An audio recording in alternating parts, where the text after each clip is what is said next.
आबादी और तेज गति से बढ़े, उसके लिए उन्होंने लव जिहाद शुरू किया है।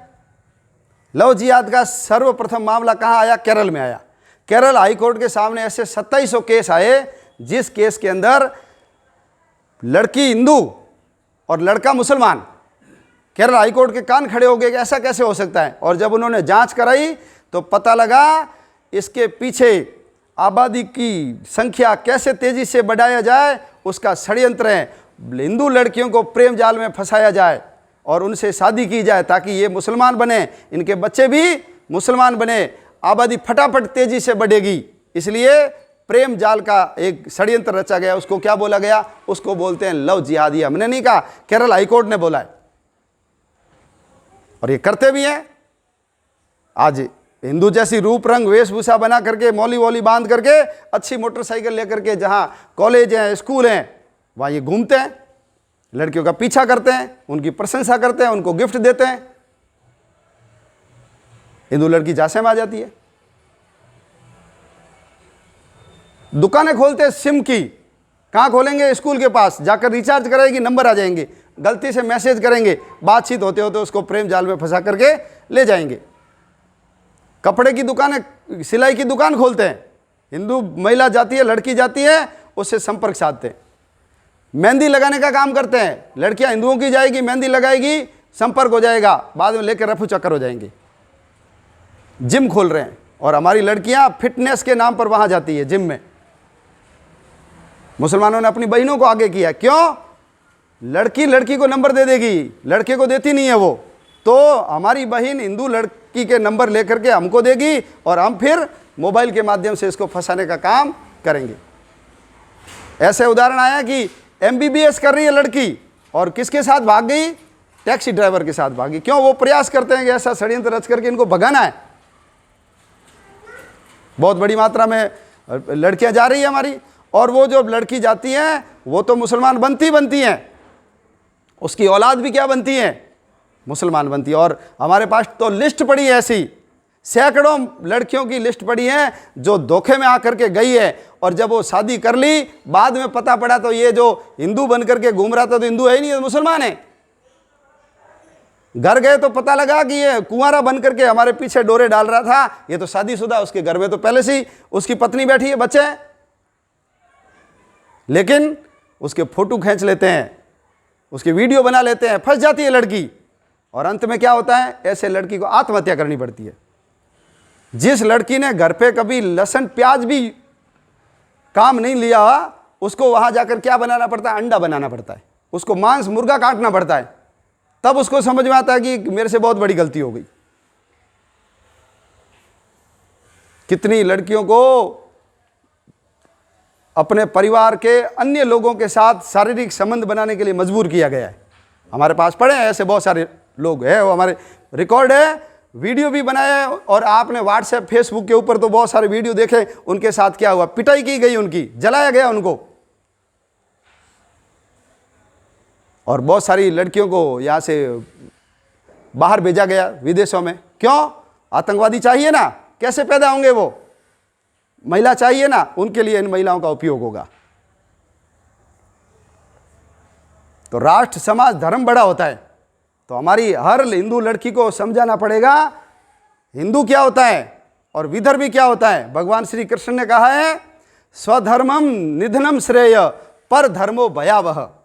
ये जो अपना खुद का धर्म है ये महान है, दूसरे धर्म में जाना भयावह है, इसलिए दूसरे धर्म में नहीं जाना। जो दूसरे धर्म में जाता नरक में जाता है। तो अपने हिंदू लड़कियों को समझाना पड़ेगा, ये बताना पड़ेगा कि प्रेम जाल में नहीं आना। तुम्हारे घर वाले तुमको कभी कुंवारी नहीं रखेंगे, अच्छे से अच्छा वर देखेंगे, अच्छे से अच्छा घर देखेंगे, प्रतिष्ठित समाज में देंगे। कल को छोटी मोटी बात हो जाएगी, समाज के लोग जाकर के दबाने का काम करेंगे। और जो लड़की माँ बाप की आज्ञा का अवहेलना करके, उल्लंघन करके जाती है, उसका सपोर्ट करने वाला भी कोई नहीं रहता। क्यों? वो माँ बाप का अपमान करके वहां जाती है, और उस समाज में हमारा संपर्क भी नहीं होता। किससे उनके ऊपर दबाव डलवाएं कि तुमने गलत किया है। और आज अपने समाज में यदि कोई ऐसा हो जाता है, दबाव डलाते हैं, यदि आपने इसके साथ ठीक व्यवहार नहीं किया, बाकी समाज वालों को कह करके तुम्हारे भी घर में हम कोई और सगाई होगी, शादी होगी, हम होने नहीं देंगे। दबाव बनता है, इसलिए ठीक चलता है घर। ये बड़ा खतरनाक खेल है, अपन लोगों को ये इसको समझना पड़ेगा। और जब देश समाज धर्म की बात आती है तो हमारे यहाँ तो ऐसे उदाहरण है, जीवन का अर्थ केवल शादी थोड़ी है, कीड़े मकोड़े भी करते हैं ना, जीव जंतु भी करते हैं। शादी के लिए हम घर वालों का अपमान कर देंगे, जिसने हमको हथेली में फूल की तरह उसको पाल पोस करके 18 साल तक बड़ा किया है, उस माँ बाप के ऊपर क्या गुजरती है, कल्पना करते हो। आते हैं हमारे पास रोते हुए, वो कहते हैं भाई साहब ये जन्मी थी ना, ये मर जाती तो ठीक रहती, आज ये चली गई, समाज में हमारी इज्जत खराब करा दी इसने। हमारे कारण हमारे माँ बाप को ऐसा कष्ट होता है। याद करो अपने कच्छ का उदाहरण, जब कच्छ को बृहस्पति का पुत्र था कच्छ, किसके पास भेजा? शुक्राचार्य के पास। क्यों? संजीवनी विद्या सीख करके आओ। हमारे पास संजीवनी विद्या नहीं है, इसलिए राक्षस और देवता लड़ते हैं तो देवता वापस जिंदा नहीं होते, लेकिन संजीवनी विद्या है शुक्राचार्य के पास, वो सब राक्षसों को जिंदा कर देते हैं, हम जीत नहीं पाएंगे। कच्छ को कहा तुझे वो जाकर के विद्या सीख करके आनी है, और वो जाता है, वो सारी विद्या सीखता है। उसको राक्षसों को पता लग जाता है कि ये मारने आया है, उसको कई बार सीखने आया है, तो राक्षस उसको कई बार उसको काट देते हैं, मार देते हैं, जला देते हैं, घोट करके उसको शुक्राचार्य को पिला देते हैं। तो शुक्राचार्य को मजबूर होकर के उसको, क्यों? क्योंकि शुक्राचार्य की एक पुत्री थी, उसका नाम था देवयानी, उसका उससे प्रेम हो जाता है। देवयानी रोने लग जाती है, कच्छ नहीं आया, तो शुक्राचार्य कहता है मेरे पेट में पहुंच गया, जिंदा करना पड़ेगा, मैं मर जाऊंगा। इसलिए कच्छ को वो विद्या सिखाई, और जब पेट फाड़ करके कच्छ बाहर आया तो वापस कच्छ ने शुक्राचार्य को जीवित किया। और जब अपना लक्ष्य पूरा हो गया तो कच्छ ने कहा मैं वापस जाऊंगा। देवयानी ने कहा नहीं, मैं आपसे प्रेम करती हूँ, जाने नहीं दूंगी। उन्होंने कहा नहीं, आप तो गुरु की पुत्री हो, मेरे बहन बराबर हो, आपने किया होगा प्रेम, आपके मन में भाव आए होंगे, मेरे मन में नहीं ऐसा, मैं जाऊंगा। उन्होंने श्राप दिया कि आप इस संजीवनी विद्या से किसी को जीवित नहीं कर सकते। उन्होंने कहा कोई बात नहीं कर सकता था।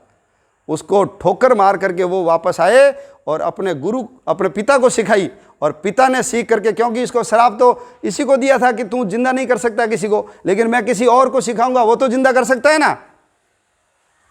तो ये उदाहरण है हमारा कच्छ का उदाहरण। क्यों? राष्ट्र की बात थी, समाज की बात थी, देश और धर्म की बात थी, भविष्य की बात थी। तो आज हमारी सभी बहनों को ये विषय समझना चाहिए कि आज आपकी यदि शादी होगी तो उससे जो पैदा होने वाले बच्चे क्या करेंगे? गाय की पूजा करेंगे क्या? वो मंदिर में आरती उतारेंगे क्या? वो तुलसी को पानी पिलाएंगे क्या? वो पीपल की पूजा करेंगे क्या? वो भारत माता की जय बोलेंगे क्या? अरे उसके नाम भी ध्रुव प्रहलाद नहीं होंगे। ये सैफ अली खान के हिंदू लड़की ने शादी की ना, करीना कपूर है, बेटा पैदा हुआ, किस नाम क्या रखा पता आपको?